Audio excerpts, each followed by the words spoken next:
welcome to the first NEO Spotlight of 2023. And my name is Josh Schmidt. I'm the CEO of NEO, and extremely honored to have as my first guest of the year, Gabrielle Rene, who's the CEO of Versus Technologies. Gabrielle, welcome to our Spotlight. Thank you for having me here today, Josh. It's a pleasure to kick off the year with you.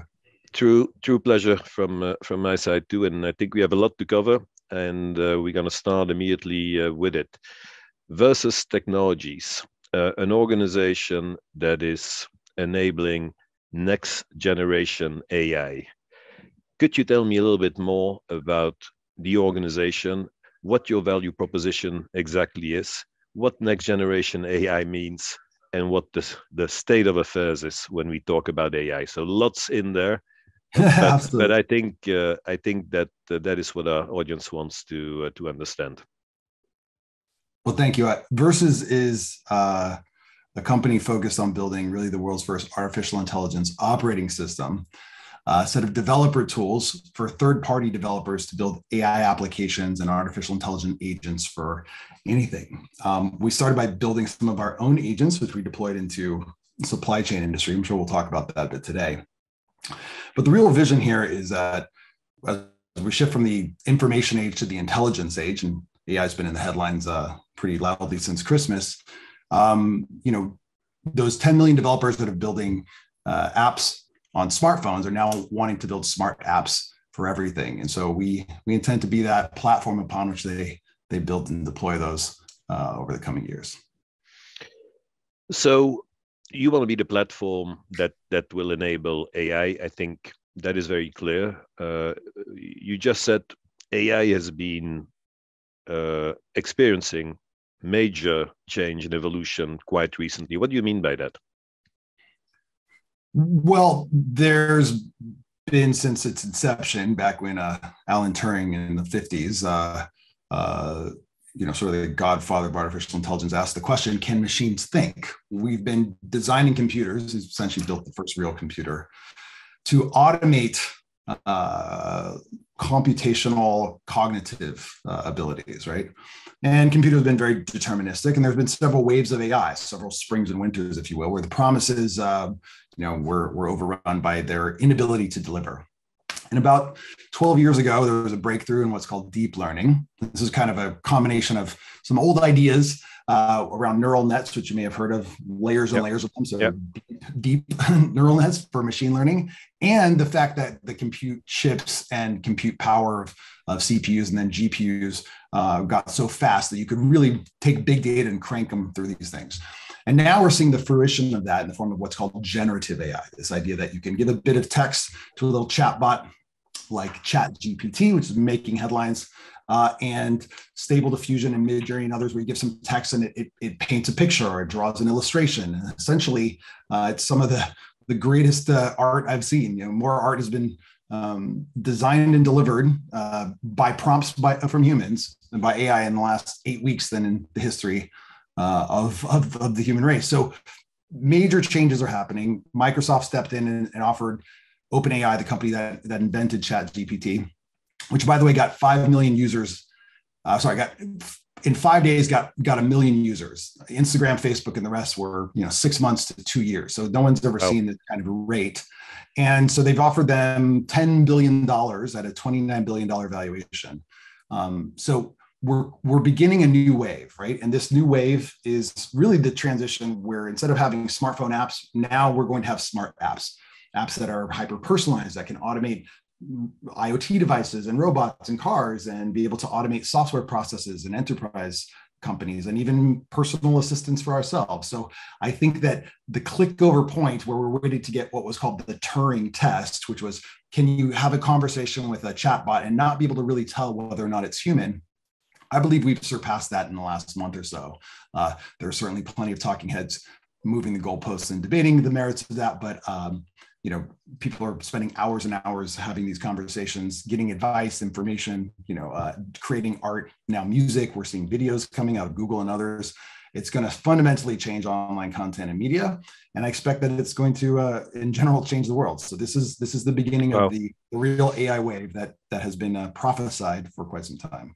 That is interesting, particularly the way that you refer to it as something that has been happening in the last couple of months. So you really see that AI next wave now coming, and the one that is going to turn it from a promise into reality.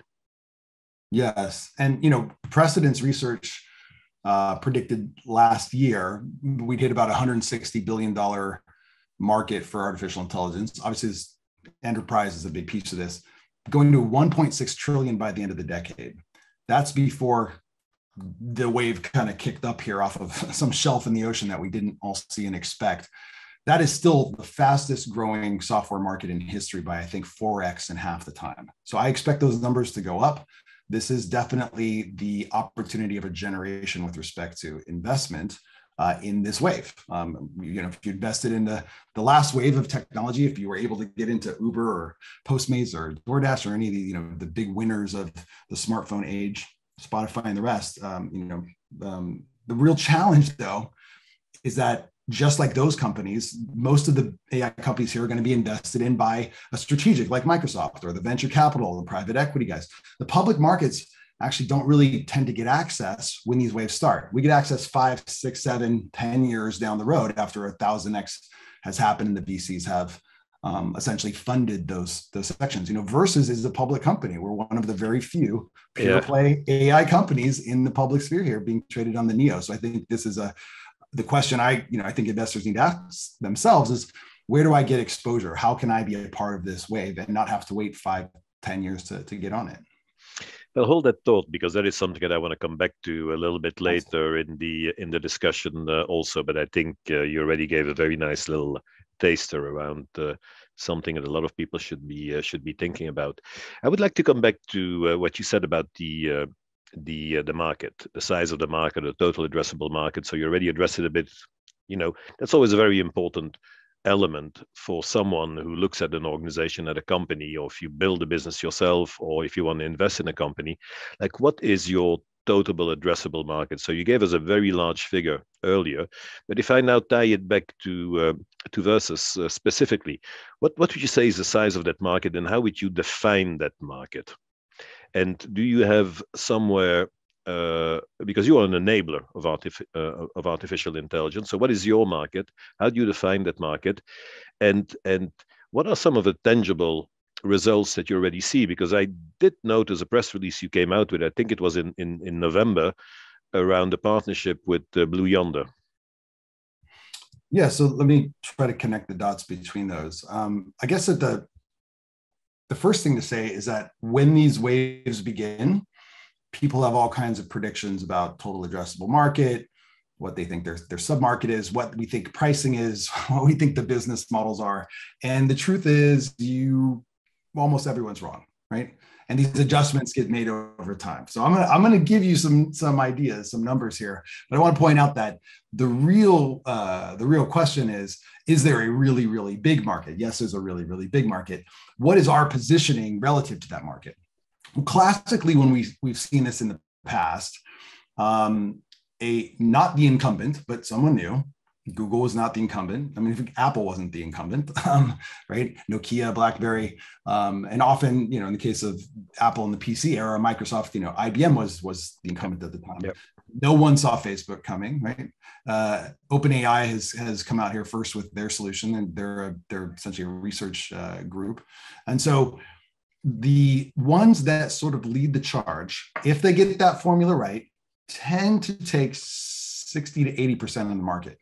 Google runs the search market, right? Yeah. Apple's dominated the entire smartphone era. So I think positioning is really important. And to be the enablement layer, the infrastructure layer for these types of waves, you can capture a really big piece of it. So I don't know the exact number that makes sense. And I do think that over time, like even that number that I gave, 1.6 trillion, pretty likely Precedence is going to come out in the next few months here and say new number, right? I mean, we all saw the hype train with the metaverse last year, which I don't think there was a whole lot of there yet, but the numbers were 14, 15 trillion dollars, et cetera. So there's a little bit of exuberance first it's too low, then it's too high, and then we find some sort of happy medium over time. This is a big one, and the expectation here is that because enterprise and industrial and government are going to need it, it's not just about consumer applications. And so you are going to see some big numbers in the trillions of dollars here, and we expect to enable that. Towards that point, we actually started with a focus in enterprise and industrial. And we wanted to prove out the ability for building agents on our own platform. Right now, we're the only ones who develop on the platform. We'll be rolling out these capabilities over the course of the year for third-party developers, but we wanted to test it ourselves and demonstrate that the power of artificial intelligence, a sort of next generation AI that we've designed that allow spatial and physical understandings of the world could be deployed in some industry we knew nothing about and beat the state of the art. So we did that test with our first customer, NRI. That was a proof of concept. That turned into a pilot. That turned into a $33 million Canadian 10-year contract with them. What it did was essentially gave an agent to every warehouse worker that talked to them in their ear, and then on their screen, sort of a Waze for warehouse showed how to navigate through the warehouse more efficiently, 35 to 50% faster. Then instead of going to 10 more companies like NRI, which is about a $100 million a year business, where we make a couple $1 million a year, not bad, we decided to go to the number one warehouse management system provider in the world, who has 3,500 customers. Their name's Blue Yonder. Many of the biggest brands at your local mall run their distribution centers off that warehouse system, 80 countries, and show them what we were doing, show them our software agent Wayfinder. And they then signed on as our first major reseller, then to go resell that capability to their customers. So even that one test in one industry demonstrated better than state of the art. The largest warehouse management provider in the world and biggest reseller picked it up as the second customer. And now in Q2, we're going to start to see that roll out to their 3,500 customer base, where we would expect to see something in the order of $1 to $2 million per customer per year on a rolling basis. And a goal of targeting somewhere between 10 and 30% of those customers converted over the next 3 years. So one agent, one intelligent AI, one market with one reseller, and you can see a path to some pretty significant revenues. That's one example that I think starts to point out that the numbers that we would have expected if you'd asked me before going into that project, maybe we would make a few $1 million off this, and instead it's orders of magnitude more. So we'll have to see. No, Gabriel, that is I love the way you answered my question, because my question had 3 levels in there, and you answered to all of them. And what I notice, and that is what I want to underline, that is that what you're doing here is a small subset of the potential of what your product offering is, and it is not just a promise in this specific space on the supply side of things. It's real.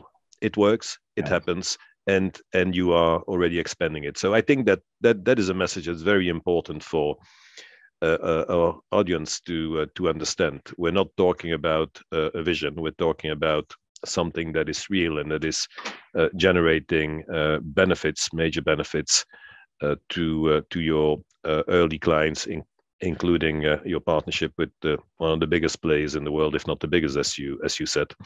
Let me come back to something else. If you compare yourself to other players in this space, like a lot of people, of course, are talking about AI, being active in the AI space, having solutions in the AI space. What makes you different? What is the difference? How would you say to our audience, like, these are the 3 things where I'm totally different?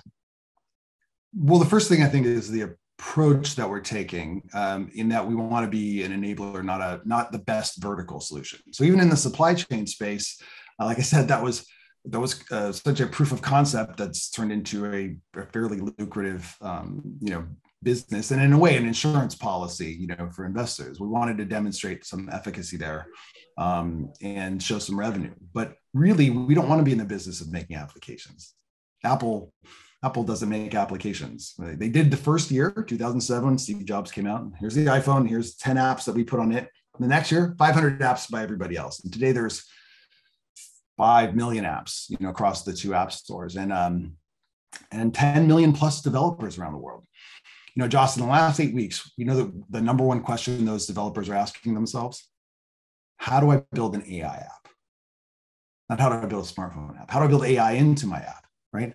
And these platforms don't exist yet. We've been anticipating this moment and we've been building towards this. So a couple of things that make us different. Number one, the approach. We're building a horizontal infrastructure level solution. Number two, the technology itself. Now, the current state of the art, which we talked about, sort of started back in around 2010, and now we're seeing a new version of that beginning to crest, is based on big data. So you have to ingest a lot of data. It's an industrial process. Companies need to have big data, or you need to crawl the whole web. And then you can produce an artificial intelligence sort of capability. And then you can allow other people to do that. Now, in the case of ChatGPT, the input is text, and what comes out is text. In the case of Midjourney, the others, the input is text, and what comes out is imagery. Our system allows you to input anything, even real-time information from IoT devices, temperature sensors, spatial information, physical data, cameras, real-time. And so that real-time aspect, not just a bunch of historical data, allows for adaptation. And so our agents are designed to basically be able to adapt to new information and incorporate that so that they can better personalize and better automate. They're also explainable. So this old approach is a very much a black box approach. So it's hyper inefficient. It's wildly expensive. It's essentially an industrial process. And the result is that you get a black box that appears fairly intelligent. And some of the effects we're seeing now are absolutely amazing and very impressive, but they're also wrong. They make stuff up. They lie. They call it hallucination. So you ask it a question and it just comes up with something very credible, but actually it's completely inaccurate. So even though kids are using this to write essays in seconds on various historical topics, sometimes it just invents the dates and the names and just gets it wrong. And because it's a giant big box with the black box with 100 billion parameters in it, it's really difficult. You need a team of 100 data scientists and they're trying to tweak stuff, right? Our system is more like a biological approach. Give it a little bit of information and it can incorporate new information all the time. So it's very suitable for businesses that want to build their own sort of knowledge models and agents and assistants that help them, and or eventually personal assistants for individuals like us on any variation of topics. So we're moving from this sort of apps to AI agent age, but we have this horizontal approach. We don't require big data. This makes it much more efficient and cheaper. Our AIs are adaptive and explainable. So a lot of it, it's basically the difference between an approach for energy that is based on nuclear fission versus nuclear fusion. And so I would say that means that we make it easier, cheaper, and have a better solution for developers to be able to develop on top of. We think we're part of that next generation of this new approach to AI. So I see a new approach. I see a new business model. I see efficiencies. I see simplicity. I see nimbleness. One thing you didn't talk about is who's allowing for all of that? Who's making that happen? And that is always the team. And I did notice, and I'm looking here quickly at the name, the appointment not so long ago of Carl Friston. Who seems to be, allow me to say it that way, a rock star that joined your team. Could you tell us a little bit more about your team? Because all of what you do is only possible because of the vision and the execution capability of a team that you have. Yes.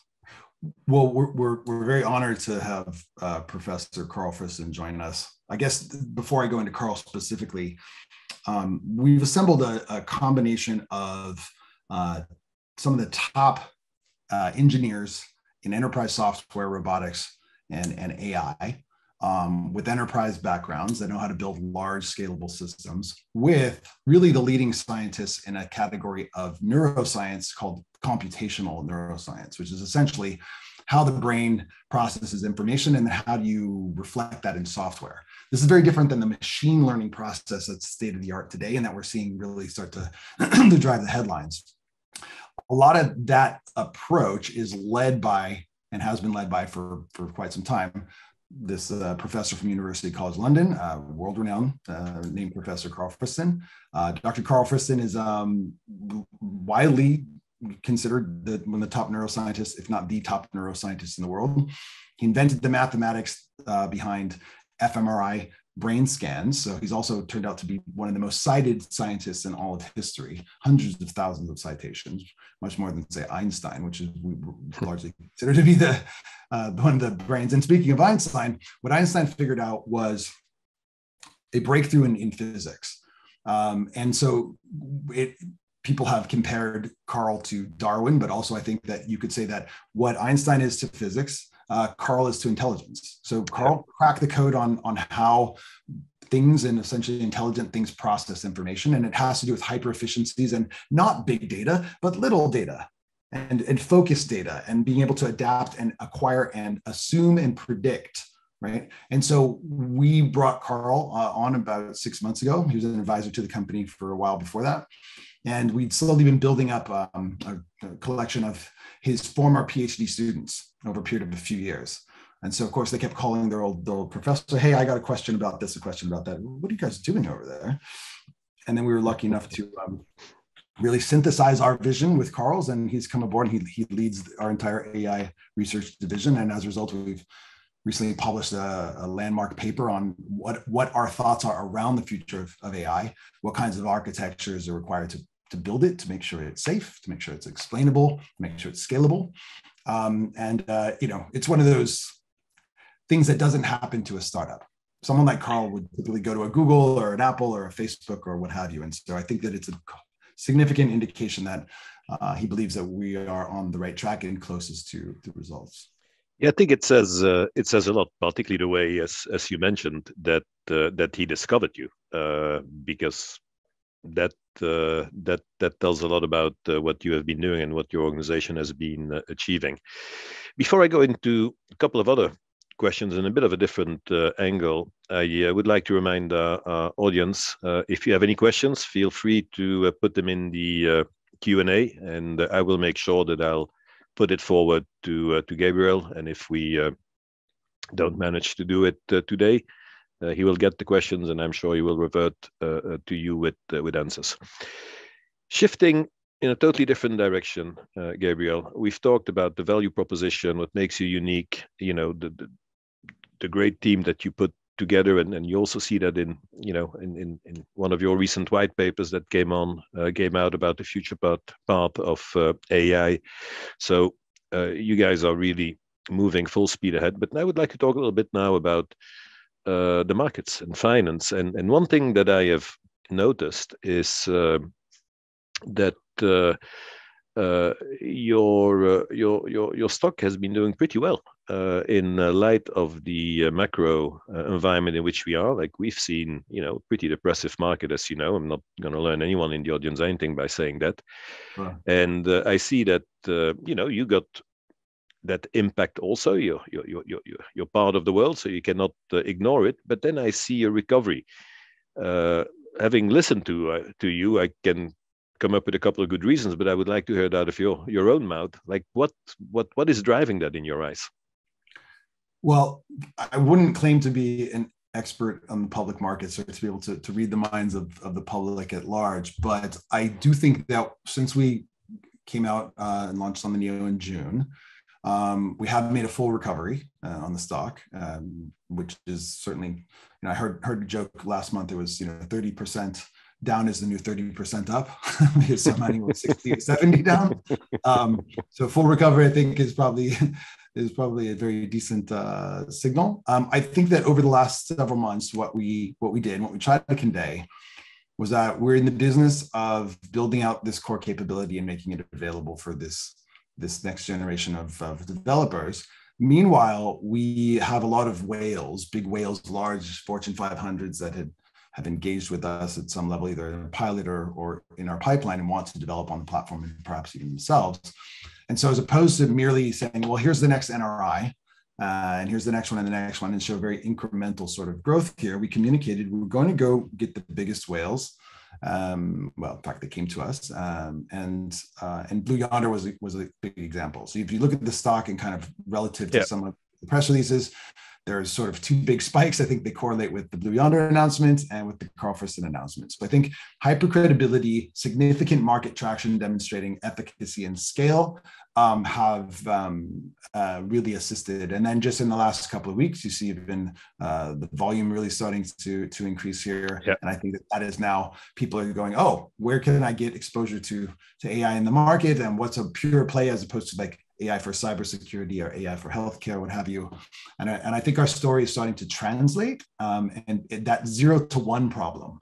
What is it? What is AI? What's it good for? Now Wall Street Journal is telling everybody. New York Times is telling everybody, right? The Herald, and so on and so forth. So we don't have to spend all our time on that 0 to 1 part. Now we can start to talk like you and I today, 1 to 5, and that's a much more compelling thing. And it also, I think it really has helped investors to get more familiar and become attracted to us as the place they would like to be on the surfboard on the wave of the next era here.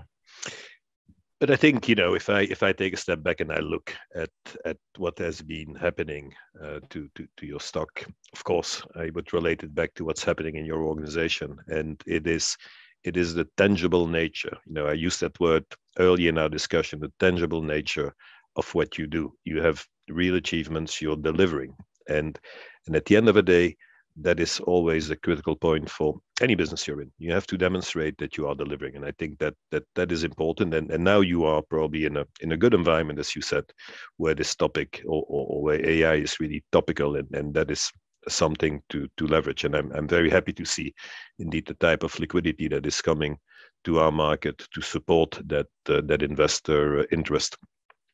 Last comment. We have 1 minute left, Gabriel, so we'll maybe run over a few seconds. But the one item that I would love to cover with you, and that you briefly touched already upon a few times, but I would like to take it a little bit wider. I'm an investor. I've not fared too well, or I have put quite some of my money in very safe investment vehicles. How should I look at an organization like Versus Technologies? And I'm going to be very clear here to the audience. This is not about giving anyone advice, and I don't want you to give advice, and I'm not going to give advice. But what should I think about? That is probably the better way to say it when I look at an organization like yours. What are the key messages? And I think one that you said, in fact, 2 times, and I'm going to repeat it for you: exposure to AI. But what are the other elements I should think about? Well, I think the main one, which you've hit on the head, is the timing and trend. And for companies in innovation, that's a lot of what I've learned over the last couple of years, getting familiar with Canadian public markets, is it's very resource driven. So the innovation might happen in a certain category, but it's a very well-known industry, or biotech and other things. Or biotech is certainly more innovative, and it's usually about some scientific breakthrough and some approvals, and but there's a very sort of well understood structure and process and market, if you will. When you think about the concept of disruption, usually what happens is an investor is saying, how are you going to disrupt this thing that's been around for some period of time? And then what is your new angle on it, and who's your team, and how well can so all the checklists that any investor should go through. Every once in a while, and it turns out to be about every 15 years or so. So 1992, the web basically disrupts computing, right? And so instead of the logic of applications being in programs, it became websites, right? And then 92, 2007, Steve Jobs comes out, iPhone, smartphone era begins, the cloud era begins, right? And that's 15 years right there, 92 to 2007. 2007, 2022, 15 years, almost to the day. Not programs, not web applications, not mobile applications. Now agents and AI become the new applications. So every once in a while, it's not a disruption of some vertical. It is an infrastructure that enables the next era of disruptions, 1 million different disruptions. Then the question you want to ask, if you get to time that sort of wave, is who's going to be best positioned to be the infrastructure to enable those million disruptions to happen? And is the team and capability and technology and the rest there for them to be able to get a big enough slice to that pie? I would say Shopify, for all of the challenges they've had over the last few years with perhaps decisions around that, was a good example of being able to time the sort of e-commerce wave. And they did it in a way that was quite different. And they've enabled millions and millions of different types of e-commerce solutions on top of their platform. Apple certainly is the big winner. Android did a similar thing. Microsoft in the past, and I said each time it's always sort of a not the incumbent, right? Yeah. Facebook enabled the social media era. So I think Versus is best positioned to do this with basically a very stellar and strong executive team. The science behind it is next generation. The timing and trend is there. And the important thing to think about is not just a vertical disruption of a better mousetrap, but a whole new layer that enables all those disruptions. And if you can expose some of your portfolio to that level of risk, the upside is much bigger than any other possible approach to the markets. And they only come around every once in a while. So that's what I would want to share with investors today. That look at this with those types of eyes, and I think you'll be able to pick the right horses. Yeah, that's exactly what I was going to say, Renee. At the end of the day, every investor has to look at this for themselves. They have to do their homework. They have to do their research. I think you gave them a couple of key factors to take into consideration. Like if you believe in AI, I think the words that I pick up is infrastructure. The words that I pick up is the quality of the team. The word that I pick up is that you're not exposing yourself to a vertical risk. Like those are all the kinds of words that I pick up in this response. But again, everyone needs to do their homework and think about this, and then come to their conclusion. I think, however, one point to that: you are publicly listed, as you mentioned earlier, so you are accessible. That is, of course, interesting also, and you cannot imagine how pleased we are and proud we are to have you listed with us. Renee, I think time has been flying by. We already run over by 5 minutes. So my apologies to the audience, but this was a very exciting discussion. Like you managed to combine, the ability to make it understandable, which is often a challenge around some of these new technologies, making it understandable, and at the same time clearly explaining what makes you unique and what makes you different. You are a company of the innovation economy. That is our purpose in life as Exchange, to facilitate companies like you. So by definition, it's great to have you on board. And I would say thank you very much for your time today, and for joining us and being so open and transparent in the discussion. Josh, thank you so much for having me. Looking forward to coming back with some more great news as the year unfolds here. I'm sure it's going to happen. I'm already looking forward to the next spotlight we're going to do together, Renee. And then to the audience, thank you for your time. Again, apologies for running a little bit over. If you have questions, you can still send them to us. Don't hesitate. And looking forward to the next spotlight with all of you. Thank you. Take care.